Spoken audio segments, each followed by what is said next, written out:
민관합동조사단의 추가 조사 결과 악성 코드에 감염된 SK텔레콤 서버는 5대에서 23대로 늘었습니다.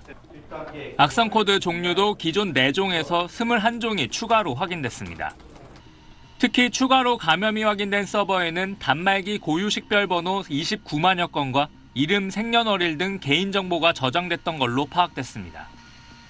악성 코드는 2022년 6월 15일 처음 침투한 걸로 확인됐습니다. 로그 기록이 남아있는 최근 4개월 동안은 정보 유출이 없었다는 게 조사단 설명인데 그 이전 유출 여부는 불확실합니다. 로그 기록이 남아있지 않은 24년 12월 2일까지는 자료 유출 여부가 현재까지는 확인되지 않았습니다. 일각에선 약 3년 동안 해킹 세력의 요구나 별다른 피해가 확인되지 않았다는 점에서 돈을 노린 해킹이 아닐 수 있다는 관측도 나옵니다.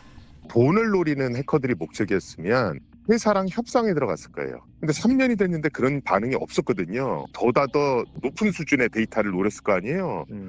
이번에 확인된 악성 코드 BPF 도어는 중국 해킹 그룹이 중동 아시아 지역 통신사를 공격하는 데 활용했던 걸로 알려졌습니다.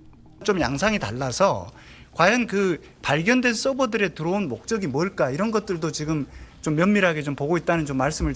SK텔레콤은 통화 상세 기록은 암호화돼 있고 복제폰이 만들어질 가능성도 극히 낮다며 비정상 인증 차단 시스템도 최고 수준으로 높여 운영하고 있다고 설명했습니다. SBS 정준호입니다.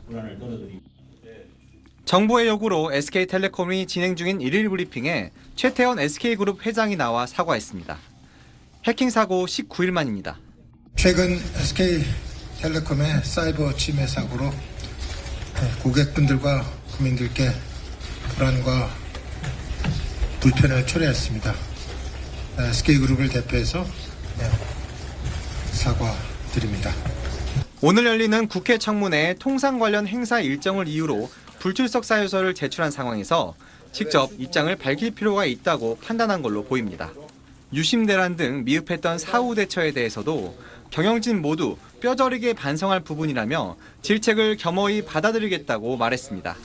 이번 사건은 단순한 보안 문제가 아니라 국방 문제라고 생각해야 할 상황이라고 심각성을 강조하면서 그룹 전체의 보안 강화를 위해 외부 전문가가 참여하는 정보보호혁신위원회도 만들겠다고 밝혔습니다. 다만 중도해지 위약금 면제 문제에 대해선 조심스러워했습니다. 형평성 문제와 법적 문제 등을 같이 검토를 해야 되는 것으로 알고 있고 제가 이사회 멤버가 아니다 보니 드릴 수 있는 말씀이 여기까지인 것. SK텔레콤 내부적으론 위약금 면제에 여전히 부정적인 걸로 파악됐습니다.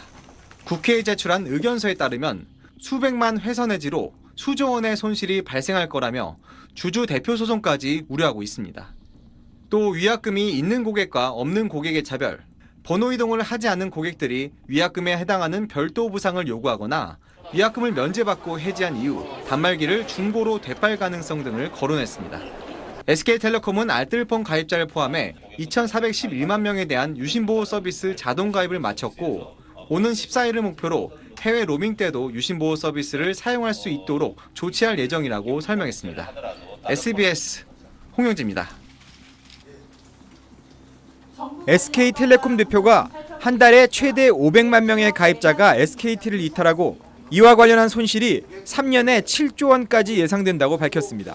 오늘 국회 과학기술정보방송통신위원회 청문회에 증인으로 출석한 유영상 SK텔레콤 대표는 유심 해킹 사태 이후 SK텔레콤 고객들의 신뢰를 회복하기 위해 이사회 등에서 위약금 면제를 논의 중이지만 결정이 쉽지 않다며 이렇게 말했습니다.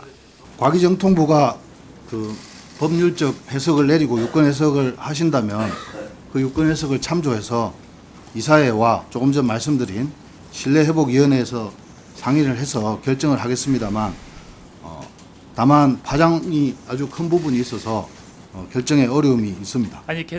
실제로 개인 유심 정보 해킹 사태 이후 SK텔레콤이 실적과 관련해 가장 우려하고 있는 건 위약금 면제에 따른 가입자 이탈입니다.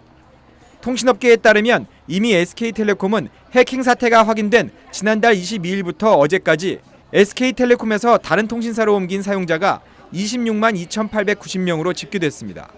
통신사별로 보면 SK텔레콤에서 KT로 넘어간 사용자가 14만 8,010명, LG U+로 이동한 사용자가 11만 4,080명인데 이미 26만 명 넘는 가입자가 위약금을 부담하면서도 SKT를 떠난 셈입니다. SK텔레콤이 유심 해킹 사태로 인한 번호 이동 고객의 위약금 면제 문제와 관련해 향후 수조 원대의 손실이 발생할 것으로 예상한 것으로 알려지며 증권가에서는 가입자 이탈로 촉발된 SK텔레콤의 손실 규모에 주목하고 있습니다. 정지수 메리츠증권 연구원은 이번 해킹 사태가 SK텔레콤 2분기 영업이익에 미치는 영향이 160억 원, 올해 영업이익에 미치는 영향은 1,116원으로 전망한다며 이는 SK텔레콤의 올해 예상 이동 전화 수익의 1%, 별도 영업이익의 7.1% 수준이라고 분석했습니다. SBS 심우섭입니다.